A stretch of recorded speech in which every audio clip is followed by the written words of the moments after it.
All right. Well, last week and by the way, Riggs is cooking today. He said to let you know you gotta carry the torch for him. Y'all did pretty good last week. I told him. He was proud. Last week we ended up talking about basically what we call the Table of Nations. That's Genesis 10. That's just kind of how it ends that way. We see the descendants of Japheth or the Japhethites. If you take the Mediterranean Sea and everything north of that, which we today is, in the Bible we call it Asia Minor. Today it's kind of Turkey, all of those, Ukraine, Georgia, all the way across to Russia, all across the Russian mainland, and then bending down basically to everything west of Iran, if you will. So that northern area, Europe, all the way probably to China, those were the Japhethites in the ancient world.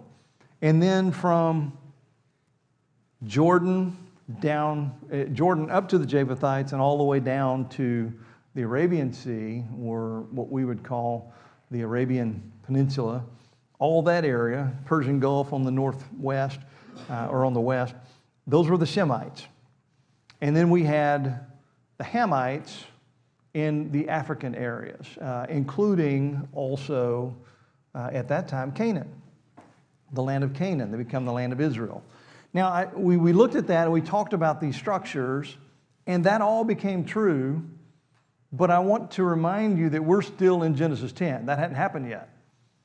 These are the people. I told you where they ended up. Today, I'm going to tell you how they got there. So today, we are, as far as our thought of historical context, we need to take ourselves back and realize that these people are not yet in all these places. They end up in all these places because of Genesis 11, the Tower of Babel. So we're going to work through that today, starting in verse 1 of Genesis 11. Now the whole earth had one language and the same words. I mentioned last week, I think not in here, but on Wednesday night I mentioned that for some reason, but I've mentioned it in here before. The original language is almost certainly Hebrew. And I say that because God named the earth. He named Adam. He named Adam after dirt. For Adam to be Ha'adamah, or man to be Ha'adamah, Adam to be Adam, and Adamah to be earth, only makes sense in Hebrew. There are a lot of things that only make sense in Hebrew. The idea of woman and so many linguistic clues only make sense in Hebrew. So right now, the whole world speaks Hebrew. They didn't call it Hebrew. They just called it a language. There was only one language. There was no such thing as other languages. We all speak the same tongue. That just happens to be in the biblical record. It only makes sense if the original tongue was actually Hebrew. So the whole earth, in verse 1, had the same language. And as people migrated from the east, they found a plain in the land of Shinar and settled there. The land of Shinar, just so you know, that is that's the Babylonian area. That's the plain sort of south of the Babylonian area in Iraq.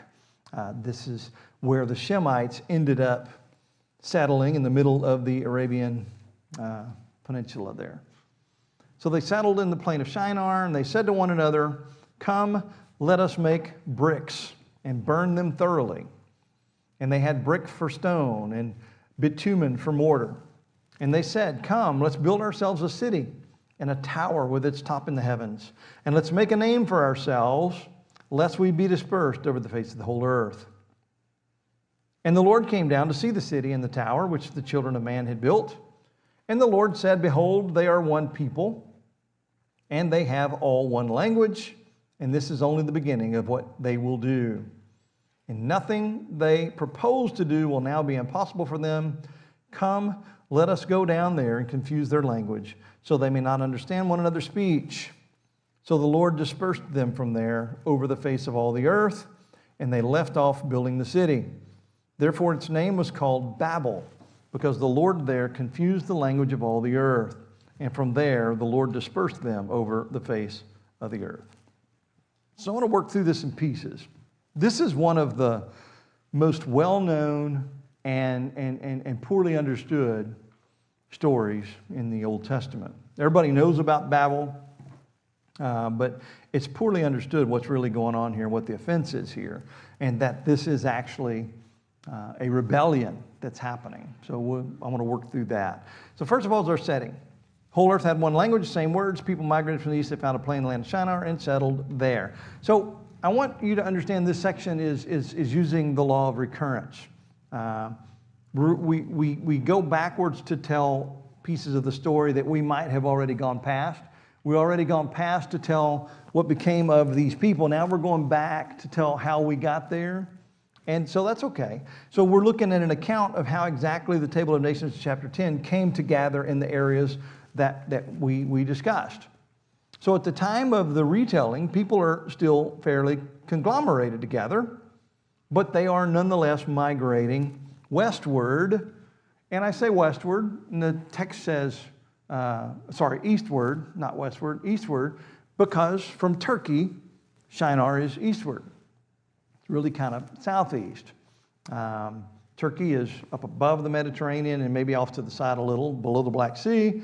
And now, doing this backwards for you, they're headed down towards the Persian Gulf, down into the middle of Iraq. And so they are just moving that way. I got to be honest. If I landed in Turkey and I had to migrate somewhere, it seems like they chose the worst possible direction to go. If they had gone west, they would have found good fertile soil, they would have found hospitable weather, but they went right into the desert. Let's go to Arabia. Of course, who knows at that time, this is post-flood, it probably wasn't desert yet, in all fairness. But as we read the text, it says they were of one language, Safa, one lip or one language. And the word words is dabar. They had one word and the same words and one language. The word is a broad word. It means a word, but it also means what the word represents, sort of like logos in the New Testament. It means a word or a matter or a thing. And again, the original language was Hebrew. The names of everyone are Hebrew words. Every name we've seen is a Hebrew word, and that's probably the biggest indicator, more so than even what man is called. There are a lot of word plays that we've seen and we've examined so far in the text. Word plays only make sense in the language that the word play is meant for. And in fact, there are people who have made comedic careers over talking about word plays in one language that don't make sense in another. So Hebrew. Hebrew is what we're seeing the story in. It's obviously what the language was. And so it says, the way the text reads, says it came to pass that people migrated. Indicating that some time had passed. We don't know how much time had passed, but obviously we're talking about Noah and his 3 sons and what became of them. We've gone back some, but we haven't gone all the way back to Shem, Ham, and Japheth without any little bits running around. We're post-Noahic times. We're into now the account of his sons, but we don't know how far back, but it's far enough back. It's not so far back, I should say, that we don't have a lot of people to deal with. So some time has passed. People have been born. Now, let's take a pause here. And as we're talking about the situation and the setting, since we're going back, but not all the way back, let's go all the way back for a second and ask ourselves a question. In fact, let's go all the way back. God makes a man and a woman. That's it. One man and one woman. What does he say to them? Be fruitful, multiply, fill the earth, and subdue it. Creation mandate. You're to tend the earth, care for the earth, and you're to fill the earth. After that, God destroys humanity except for one family. By the way, what would have happened if Adam and Eve didn't obey that command? We don't know, but yeah, man would have been exterminated. God might have started over. He might have said, good grief, what was that all about? I don't know. But they fulfilled the mandate.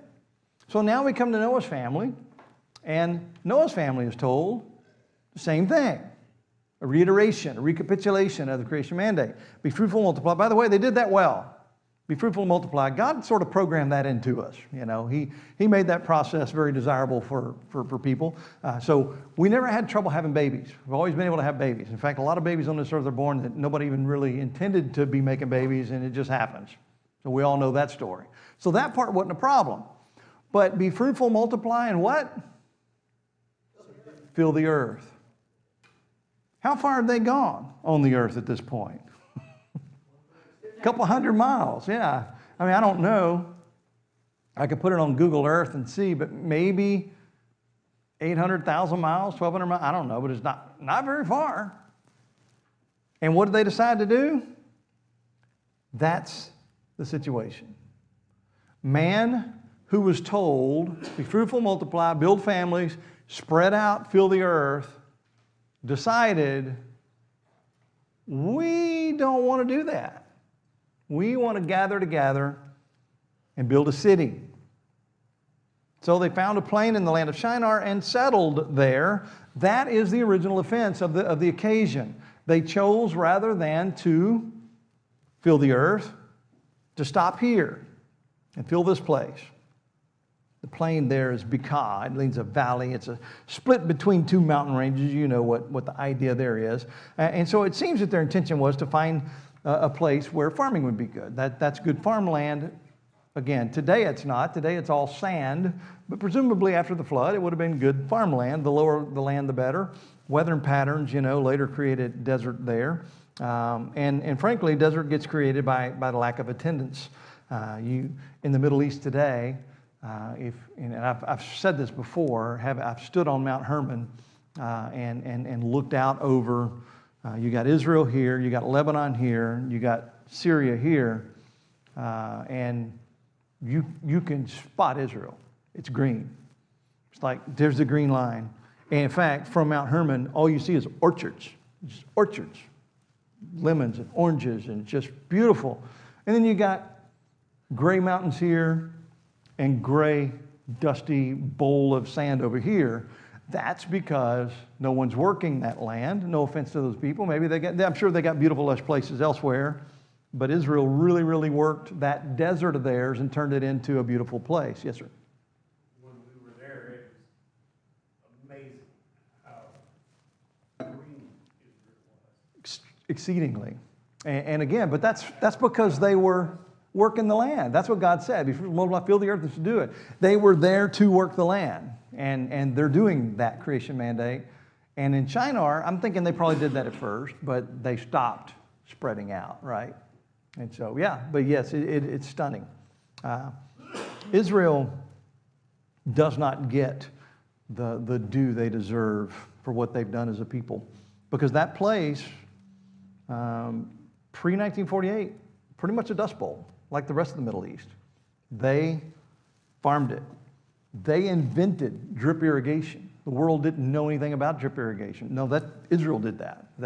They sat in their labs and decided, I think we can make a long tube to conserve our water, because if you just spray water, we can't water this land, all we got's one river. It's like, what can we do? And so, yeah, they really, really have done a good job. So this plain probably was farmable at the time. It seems that was their intent. And again, these are the plains of Babylon. So the plan, they said to one another, let's make bricks, burn them thoroughly. And they had brick for stone and bitumen for mortar. Then they said, come, let us build ourselves a city and a tower with its top in the heavens. So instead of building out of stone, they came up with a new technology. It seems that the knowledge to make such bricks predated them a little bit, because they understood they could do so, burn them. But they took bricks and bitumen. Bitumen is basically tar, and they were able to build walls. Bitumen is a native asphalt. You find a lot of that in the Dead Sea area, which they're a long ways from there, but you find it all over the world in different places. And let's build ourselves a city. This is the first mention. We haven't had a city before now. There was no intent of a city. A group would spread out, find a place that had not been subdued, and they would subdue it. And another group would spread out from there. When they had their children, they would spread out, find a place to subdue, and they would subdue it. Imagine, if you would, being an early American pioneer. And you grow up somewhere in Texas. And as far as you can see to the west is nothing. There's a town back yonder way, and there's the Smith Ranch over here, and the Foyt Ranch over here, and we're here. And it's like, I'm grown, and I'm going to still help Dad. He's getting on up in years, and maybe I'll take this place one day. But I got 14 brothers and sisters, so we move out, and we expand our territory as much as we can, and then we reconglomerated after Dad's gone. That was kind of the way the world grew. It was intended that we would grow outward, and they said, no, we're not going to do that. We need to remind ourselves God's commission was to fill the earth and subdue it. And they said, let's build a city. First mention. So, people having lived in these smaller establishments, you don't need bricks, for a small establishment. Even though you may spend your whole life there, you're not trying to build something that's future-proof. You're going to keep changing, expanding. But they wanted to build something that was going to be secure and long-lasting. So, a city. The city was partially built, we saw, but it was abandoned because God confused their language. We go back to Genesis 10:10, reading about Nimrod. He is apparently the leader of this work. It says the beginning of Nimrod's kingdom was Babel. Erech, Akkad, that's also, all of these are what we would think of as Babylonian Calneh in the land of Shinar. So Akkad is where we get the Akkadians, a little bit to the north there, but all in the same general area. He is credited here with the building of this particular city that never got completed because everyone got scattered.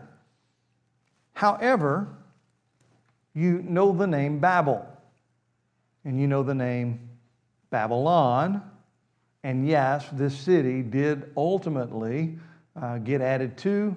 The concept of the ziggurat, which they were building, the tower they were building, caught on there. You can see them there today. It was a building technique where people could build really tall buildings, and the ziggurat is almost always associated with paganism. More on that later. But this became the city of Babylon later after God scattered and some decided to come back and finish their building. And it says that it was a city with a tower with its top in the heavens. We haven't seen a tower here either. We haven't seen a city. We haven't seen a tower. Now we see a city with a tower. Now the tower seems to be this idea of having a lofty position. There are several reasons ancient man did this. One reason ancient man did towers was to see enemies coming from afar. We don't have any indication that that's an issue here. Another reason they did that was for a sense of pride and accomplishment. We build things that are like monuments. We want to build something to be remembered by. And I can see that. I went and visited my old property last week, a package from someone I ordered parts for my barbecue pit for, sent it to my old address. I don't know why. But I got to meet that young couple that's living there, really young. The boy went to school with my youngest son, and now they're living in my old house and taking me through the house and showing me stuff. And when my kids were little, everybody that visited, we dipped their hand in paint and did a handprint on the wall in the game room. And I walked in and I noticed all those prints are there and there are new ones. And they're like, oh no, we're keeping that. We think that's awesome. So they're building on the legacy of the handprint wall. And I walked out back and I saw what I used to call my altar. My altar was, I built this 4x4 brick, it was concrete floor and a brick wall around it. It was my burn pit. Only it was bigger than a regular burn pit. I could burn like 5 bags of trash at once in it, and it had a chute in the bottom, and it's sort of fallen down, but it's like, my altar's still there.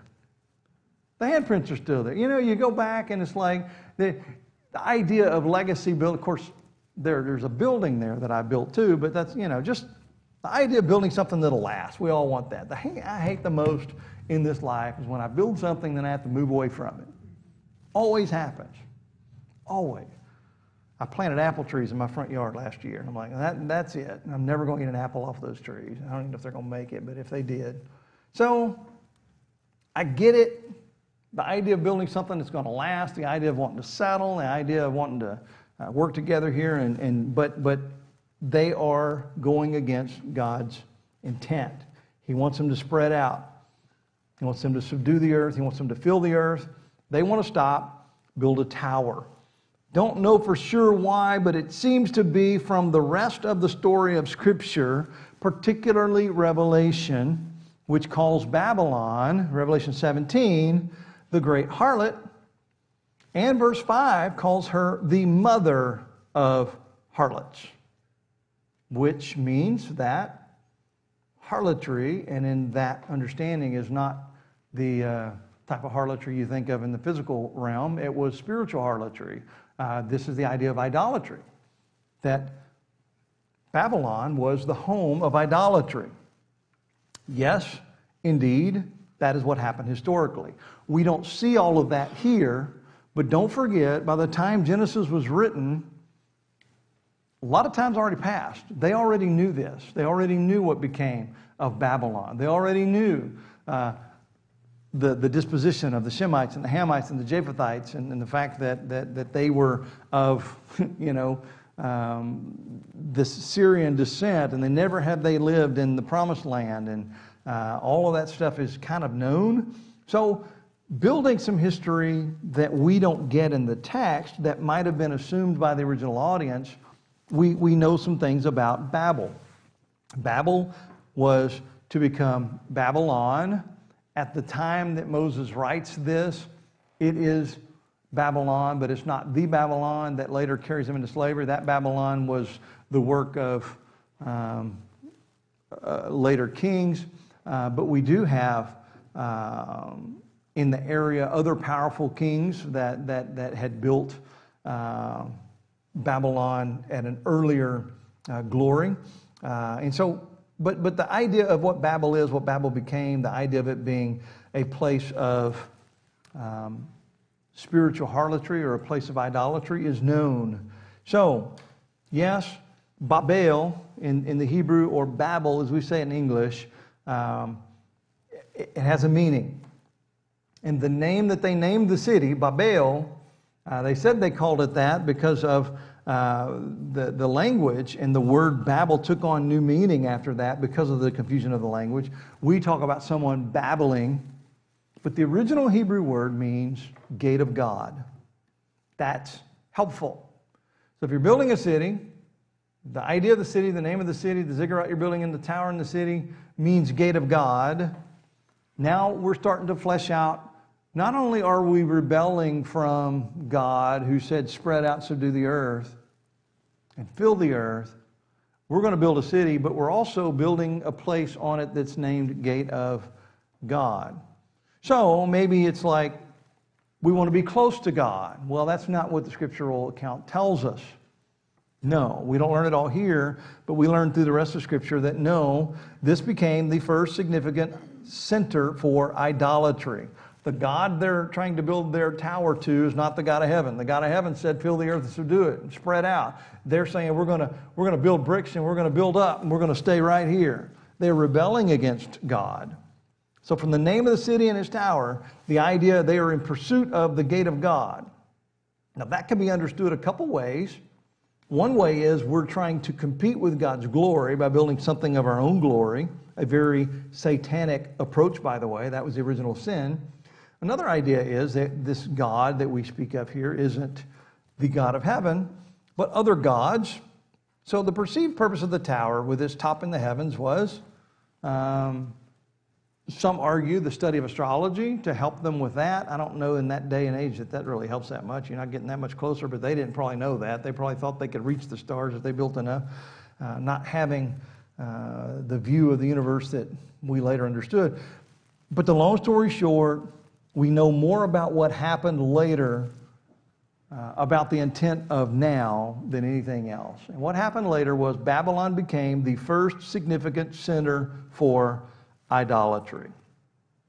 And it's possible to worship the heavens at the heart of that. The original pursuit to build a city, we don't know. But again, Revelation 17, Babylon is the mother of harlots. They are the first of those who rebelled into idolatry against the Lord. How did that look? Well, Nimrod, who built the city, later became Marduk, the chief god of the Babylonians. Nimrod, post-life here, is actually worshipped as a god. You've heard of the god Marduk? That's Nimrod. And so the chief god of the Babylonians was the guy who built the city. He himself was worshipped. He was called a great hunter. He was called a great leader of men. He ended up being deified himself, which, by the way, set the tone for that in later iterations of later kingdoms. That became very common in the ancient world, that the king was worshipped as deity. You see that particularly in Egypt, probably more so in later times than the earlier times, but we see that it took root way earlier in Babylon. So we see the purpose then in their thinking. Let us make a name for ourselves, lest we be dispersed over the face of the whole earth. They said the quiet part out loud. We want to stay here and become famous. We want to compete with God's glory, lest what? We be dispersed over the face of the earth. Lest we have to do what God told us to do. So, there's really no doubt anymore as to the purpose of that. We are going to compete with God's glory. We're going to say, nope, we're in control here. We're going to build a city. We got this new technology. We're going to build these bricks. We're going to build this great tower so that we will be great. We will be aggrandized. We will be celebrated. Again, the original sin of Satan. I will become like the Most High. They'll worship me. And so that was all part of this thing. And that is also lest we be dispersed over the face of the earth, which is what God told us to do. So it is very purposeful, quiet part, said out loud, rebellion. We're going to make a name for ourselves. These are the offspring of Noah. They know who God is. They know about the flood of God against those who rebelled against God, and they sought to make a name for themselves rather than enjoy God's good name and live under his shadow. The word name is Shem or Shem, as we would say it. It's the same as Shem's name. It is Shem of Noah. His name means name. Figuratively, though, that means renown. Make a name for ourselves means I want to be famous. Their desire is to establish renown for themselves, to be an object of pride. And again, that is the original sin. They're building a tower here, this idea of the gate of heaven, seeking equality with God's glory, somehow not knowing how limited they were. We've now sent spaceships into space, and one that's been going, I think, 40 years, still in radio contact, and it's like, and he breached the solar system yet. And it's like, yeah, we're really something. You know? We had no idea how ineffective their ambition was going to be. They didn't know the size of the world. But again, the whole reason is otherwise or lest we be dispersed over the face of the earth. Again, Genesis 9:1, the recapitulation of the creation mandate. Be fruitful, multiply, fill the earth. 9:7, be fruitful, multiply, increase greatly on the earth, and multiply in the earth. They're saying, no, we ain't doing that. We're going to stay here and be famous. This is kind of like the original glitterazzi. We're going to be famous for being famous. You know, we're going to sit here and do nothing but build a big city, and they'll all know our name. You know, nowadays we achieve that with selfies and well-timed interruptions from famous friends, people who never leave their house, but they're famous. So here you go. This is the original Paris Hilton Club. So overall proposition here, we see two things. Number one, we want to make a name for ourselves. We want to have renown among the people. We want to be those people that built the city and put the big tower in the city. Number two, we are directly rebelling against God's call to increase and fill in the earth. We're going to make a permanent place of refuge for ourselves so that we don't heed God's call. Ancient rabbis considered the people of Babel's desire to be exactly that. They said it doesn't rest with God to choose the celestial sphere for himself and assign earth to us. Let us then make war against him. That was their take, was that the original Babylonians wanted to fight against God and steal his glory, if you would. So verse 5, we see God's observation.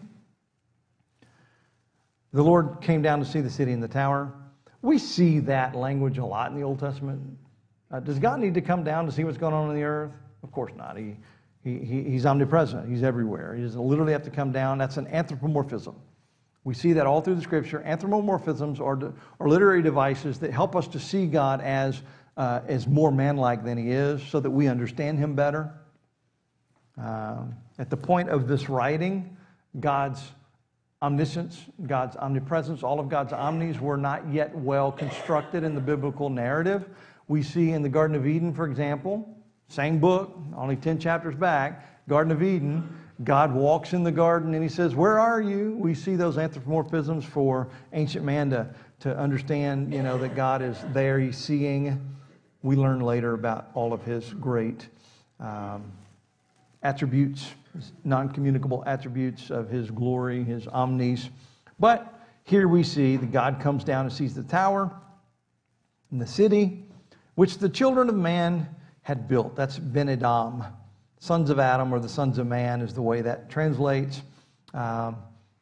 Emphasis on the fact they are children of what God has made. They are children of mankind. God had granted life to, and he wanted to see what they had built. The tense there indicates a level of completion.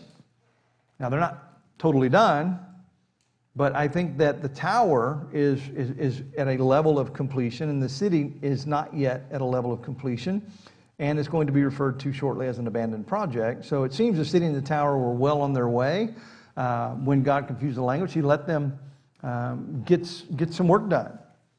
And you have to ask why. There are a couple ways to teach. If you have a willing child that learns from you, that is eager to do right by you, you can tell little Farquhar, "Oh, no, don't do that. We don't do that." And he'll say, "Oh, I didn't know. Okay, I won't do that." And you would go away and say, "That's a good boy right there." But we all know that not everybody's like little Farquhar. Sometimes you're like, "Oh, don't do that." As soon as you turn your back, first thing he's going to do is do that because he wants to experience what it was that was so great about it that you didn't want him to do it. Some people learn the hard way. God can choose to simply say, "Hey, y'all knock this off and disperse," but he doesn't. He lets them go. I've told the story before, but it's still I'm still bitter. When I was 17, 18, I guess I was 18 because I was out of high school, I had a 74 Chevy, and I decided it was time to rebuild that engine. It, after all, had 84,000 whole miles on it, and I just wanted to rebuild it, and so I rebuilt it. It was using a little bit of oil. The truth is today I would never rebuild that engine, but I wanted to do it. I had rebuilt an old 352 before, and I want to rebuild my engine and put a loud muffler on it, do all the things a kid wants to do. So I rebuilt that engine. The 352 I'd done earlier is actually, I'm getting my story ahead of myself. I knew by the time I did my Chevy, but that 352 earlier, I was rebuilding it, and my dad's working at his bench. He had a workbench over here. I had my own shop to the side that I fixed lawnmowers as a kid. I know that's weird. And then the middle shop is where we had the chain hoist, so that's where my engine was. And I'm over there putting it all back together, and I get the heads cinched down, and I can't turn it. I'm trying to turn the crankshaft, it should spin. I lubed everything up right, and it's just not spinning. My dad's literally working, he's not even looking up. I'm like, "Dad, I just unfroze this thing, but it's frozen." He just never looked up. Your valve caps, your rod caps are backwards. He didn't even look up. And he can't, I guess he probably could have seen my rod caps from there, but he's not looking up. And I'm like, "How do you know?" "I watched you do it." That was like 2 hours ago, You watched me put these things in, mix match, torque them down, grease them carefully. "Yep." "Why?" I said, "You'll never make that mistake again." You know what? I've never made that mistake again. He was right. I'm still mad at him about it to this day. Why did he warn you when it was happening? All he had to, I was a good kid. All he had to do was say, make sure those marks line up when you put them back, or it'll see, it won't even spin. That's all he had to do. But nope, he let me learn the hard way. That's what God does here. I don't think that was fair of my dad, but I can't say the same of God. God is God, so of course it's fair. So he's letting them build. You wonder how many years have gone by. Decade, 2 decades, 10 decades? If someone have a generation passed while they're building? I don't know. He lets them build and get to some level of success. Then he says, the people are one, they have one language. Look at what they built. This is only the beginning of what they will do. And again, the language there is what they have begun to do and what they will do. Obviously, it's not, they haven't completed it. But he says, nothing will be impossible for them. That word is batsar, and it means there'll be no boundaries for them. There's no fence, it means literally fenced off or clipped in different applications. But the idea is that there's no boundaries. And so their boundaries aren't going to be imposed if God allows them to continue. And indeed, they are excelling their boundaries right now. Instead of going out and subduing the earth and filling it, they're building a city. So it doesn't mean that man can do godlike tasks. It just means that man's, the intended limitations of man aren't going to be observed unless God does something. So he brings judgment. That's verse 7. Let us go down and there confuse their language so they will not understand one another's speech. Again, we see the plural, let us go down. We saw that in the creation.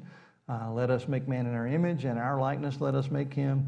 We see that in the Elohim. Bereshit Elohim, second word of the Bible, is God in the plural. We see God's plurality here in his triunity here that he speaks, let us. The Jews would have argued that he was speaking to the angels, which, okay, that's a fair argument, but no, that's not what's happening. So God's going to go down and confuse their language. That word is balal. It's close to Babel, but again, Babel itself has this other idea of, I said earlier, and I already forgot it. Dang, where did I put that? God's gateway, the idea of God's gateway. So here, balal is the idea of mingling or confounding, and so he's using a related word here. And the reason is so they won't understand one another's speech. In Hebrew, it says they may not hear the speech of their neighbors, is the way that comes across. Indicating possibly that this mixing was localized by maybe small units of life skills. All of the bricklayers, I'm going to give them 4 languages so they can't work together. But obviously, he created X number of languages. How many, we don't know. But he created enough languages to match the group size so that the people, as they milled around, and they finally heard someone saying something they understood, and what are you going to do? You're going to hang out with the guy you don't know what he means? You're going to hang out with the people you understand? Well, they hung out with the people they understood, and so new groups were formed. That leads to the result. So the Lord dispersed them from there over the face of the earth, and they left off building the city. So they forced God's hand. They didn't do what he told them to do. So he's like, you know what? Yeah, you're going to disperse from here. Confuses their language, and now they have to run off anyway and go and do what God told them to do. And so that's the prequel of chapter 10, how we ended up with the Japhethites all up here and the Hamites and the Shemites in the middle. So God dispersed them, and they left off. The city was then not yet completed. It says the building of the city. And that explains why Nimrod left Babylon for Assyrian areas, more northern areas in chapter 10. And then we have a footnote in verse 9. Therefore its name was called Babel, because the Lord confused the language of all the earth, and from there the Lord dispersed them over the face of the earth. So again, Babel, the Hebrew name for Babylon, is the root term for Balal, or the same root as Balal, but Babel itself means gate of heaven. And so the therefore is therefore, we're not sure. Both of those are applicable, but the name was called Babel. I think the name had a meaning for the builders that was distinct from the later name, because they named it earlier. They named it before their language was confused.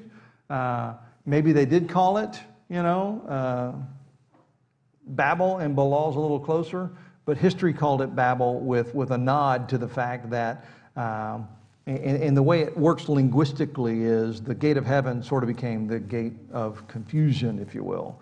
And so that's the way the Jews have sort of reckoned that in their understanding of the story. Okay, that completes the Tower of Babel. We're going to start next time with the total law of Shem. Questions, comments?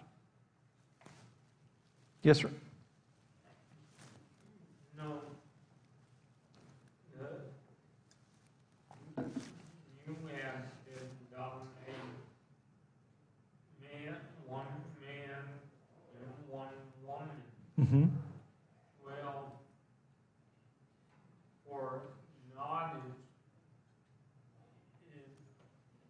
at time was in human it and see, and There's a question coming, I know it. they ate got that Newton eat all the tree in the garden that one, and they ate the good and evil tree. Well, yes, sir. That is so 30 weeks ago, but yeah, it happened. Yeah, buddy, that's the choice they made, and they fell into sin, and but we're seeing the product of sin now. All right, let's pray, and we'll go eat. Father, thank you for loving us. Thank you for giving us grace despite all the opportunities that we've taken to prove that what grace is, that which is undeserved. Thank you for the food we're about to have, Lord, and the fellowship that we're going to have. May we serve you even as we have breakfast together. We love you and pray in Christ's name. Amen.